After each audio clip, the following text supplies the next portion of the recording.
बिस्मिल्लाहिर्रहमानिर्रहीम। अस्सलाम वालेकुम नाज़रीन, कैसे हैं आप? उम्मीद करती हूँ आप बिल्कुल ठीक ठाक खैरियत से होंगे।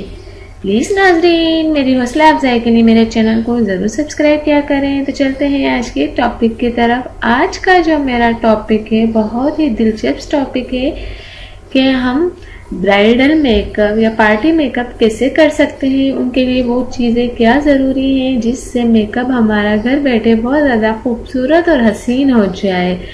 तो नाज़रीन, आजकल लोगों का जो फैशन बन गया है वो है पार्लर।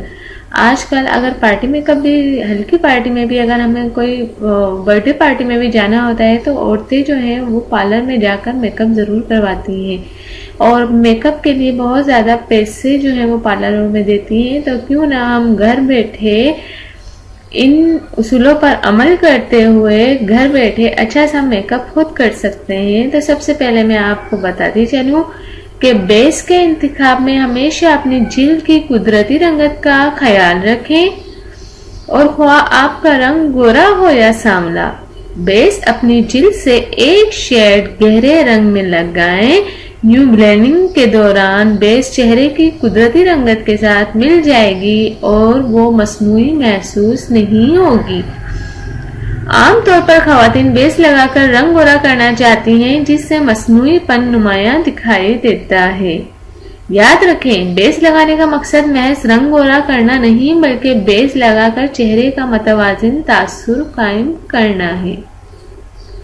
वैसे ड्राई स्किन वाली खवातीन को चाहिए कि बेस लगाने से पहले जिल्द को अच्छी तरह मॉइस्चराइजिंग करें और ऑयल बेस्ड फाउंडेशन इस्तेमाल करें।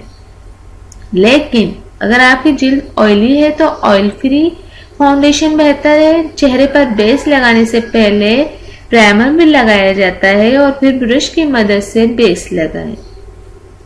इसके अलावा अगर आप लिक्विड फाउंडेशन लगाना चाहती हैं तो इसे खुश्क स्पंज के साथ लगाकर अच्छी तरह ब्लेंड करें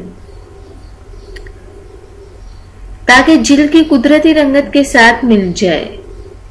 नादिया हुसैन बाज़ औक़ात बेस लगाते हुए आंखों के ऊपर और इर्द गिर्द के हिस्सों को नजरअंदाज कर दिया जाता है जिससे चेहरे का तासुर यकसा नहीं रहता। वैसे भी जब बेस की बात आ जाए तो इसका मतलब सिर्फ चेहरे की बेस ही लिया जाता है, जबकि चेहरे का कुदरती तासुर नुमायां करने के लिए गर्दन, हाथों और बाजुओं पर भी बेस लगाना जरूरी है। हमारे यहाँ आमतौर पर ब्राइडल मेकअप में हैवी बेस इस्तेमाल की जाती है। हमेशा लाइट बेस इस्तेमाल करनी चाहिए, मगर फंक्शन की नौयत के मुताबिक मेकअप लाइट या हैवी किया जा सकता है। बल्कि आजकल मेहंदी, बारात और वलीमे पर एक जैसा मेकअप ही किया जाता है। शादी के तीनों दिन का तासुर मुख्तलिफ होना चाहिए। तीनों दिन हल्की बेस लगाकर मेहंदी पर सबसे कम मेकअप करें जो बिल्कुल हल्का फुल्का तासुर दे। फिर बारात पर भी हैवी बेस की बजाय लाइट बेस ही लगाएं, मगर थोड़ा ज्यादा मेकअप करने में हर्ज नहीं। इसी तरह वलीमे पर भी ऐसा मेकअप करें जो मेहंदी से ज्यादा और बारात से निस्बतन कम हो।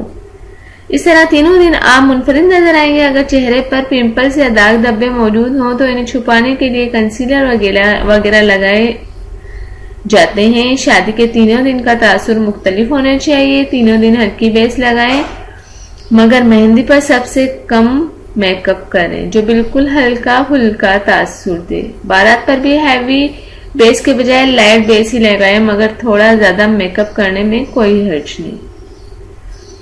तो नाजरीन, ये थी वो असूल जो अगर आप इस पर अमल करें तो आपका जो मेकअप है बहुत अच्छा हो सकता है। हमेशा याद रखें, हैवी बेस लगाने से आपका चेहरा बहुत ज्यादा हैवी लगेगा। उसके ऊपर आप फेस पाउडर और ऐसी चीजें लगा लेते हैं, इससे आपका चेहरा इतना हैवी नहीं लगेगा। बेस हमेशा लाइट लगाएं और जो दिन के हिसाब से मेकअप बताया है उस पर अमल करते हुए अगर आप मेकअप करेंगे तो आप पूरी शादी में बहुत अलग और नुमायां नजर आएंगी। तो मैं उम्मीद करती हूँ कि आप इन उसूलों पर अमल करते हुए शादी को इंजॉय भी करेंगे और शादी में आप सबसे ज्यादा अच्छे भी लगेंगे। थैंक यू, अल्लाह हाफिज। मिलते हैं नेक्स्ट वीडियो में। जाते हुए आपसे एक रिक्वेस्ट करूंगी, मेरे चैनल को सब्सक्राइब करना बिल्कुल भी ना भूलिएगा। Thank you.